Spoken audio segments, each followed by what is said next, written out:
Bonjour à tous, je m'appelle Ralph et dans cette série sur OpenPlotter, je vais vous parler d'un petit souci avec le GPS. C'est un petit souci qui m'est arrivé.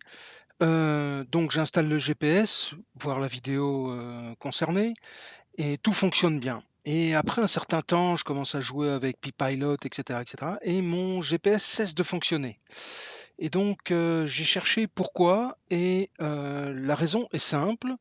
C'est simplement, il y a un autre processus, il y a un autre programme qui utilise le GPS avant que OpenPlotter et donc SignalK n'aient le temps de démarrer et de l'utiliser. Donc je vais vous montrer comment régler ce petit souci.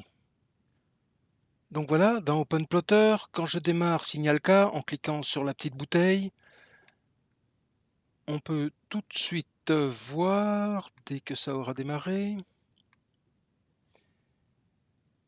que voilà, le GPS ici ne fonctionne pas. Il me donne aucune donnée. Hein. J'ai pas de petit trait vert comme ici au-dessus. Et alors en fait, vous voyez ici un message device or resource busy. Donc le device ou la ressource, le GPS en question, est déjà occupé. Donc je vais vous montrer comment on règle le problème, mais avant ça, je vais vous montrer comment j'ai trouvé la solution. Donc je suis allé en terminal. Et là, j'ai tapé une petite instruction pour voir pour essayer de trouver qui utilisait mon GPS en question. Et j'ai trouvé forcément le module GPS de Linux.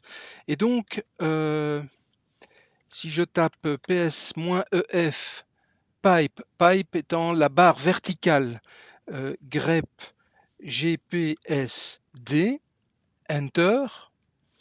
Vous voyez qu'ici, il y a un processus qui s'appelle GPSD, qui porte le numéro 478, qui tourne.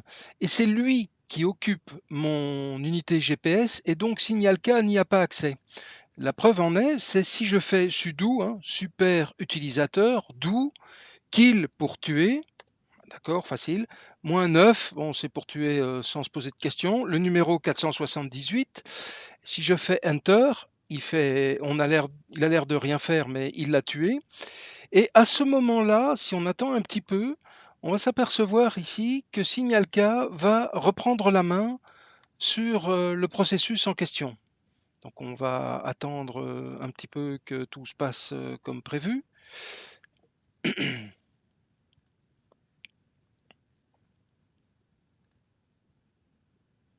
Oups, pardon, excusez-moi.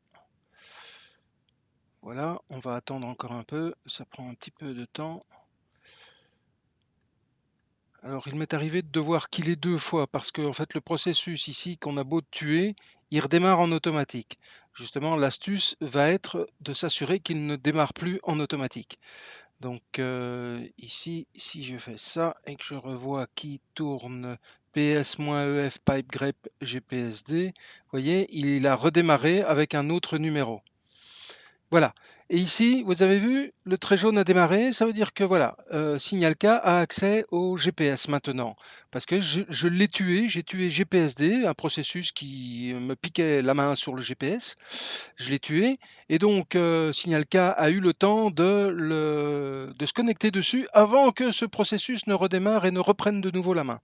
Mais si je redémarre entièrement mon Raspberry Pi, ça va revenir. Je n'aurai de nouveau plus accès à mon GPS. Donc pour éviter ceci, je vous montre comment faire. Donc on démarre, on clique sur la framboise, on va dans Accessoires, Terminal, je vais essayer de ne pas aller trop vite. On va aller dans le répertoire ETC Default. Donc on tape CD slash étant la barre oblique, ETC slash default. D-E-F-A-U-L-T, hein, c'est de l'anglais. Enter, on y est. Et là, on va éditer un petit, si je fais ls, en DOS, vous vous rappelez, vous tapiez dir pour avoir ce qu'il y avait dans un directory, hein, dans un répertoire. En Linux, on tape ls, on fait Enter. Et il y a un petit programme ici qui s'appelle GPSD. On va l'éditer. Donc on va faire un sudo super user do, S-U-D-O, nano, N-A-N-O, c'est un éditeur de texte, N-A-N-O, GPSD. On tape Enter. Et vous voyez ici, il y a USB Auto qui est à true. Eh bien, on va mettre false à la place. Donc, je me déplace avec mon petit curseur, avec mes flèches. Je fais backspace, donc pour effacer, j'efface true et je tape false, F-A-L-S-E, false, avec l'accent qui va bien. Et voilà, et je tape CTRL X pour exit, hein, c'est marqué ici en bas. CTRL X pour exit, il me dit attention, il y a des modifications. Voulez-vous les sauvegarder? Vous tapez Y, il vous demande le nom du fichier pour écrire, vous tapez juste Enter, et voilà, il a mis à jour le petit fichier GPSD. On tape Exit, EXIT, Enter pour quitter cette fenêtre.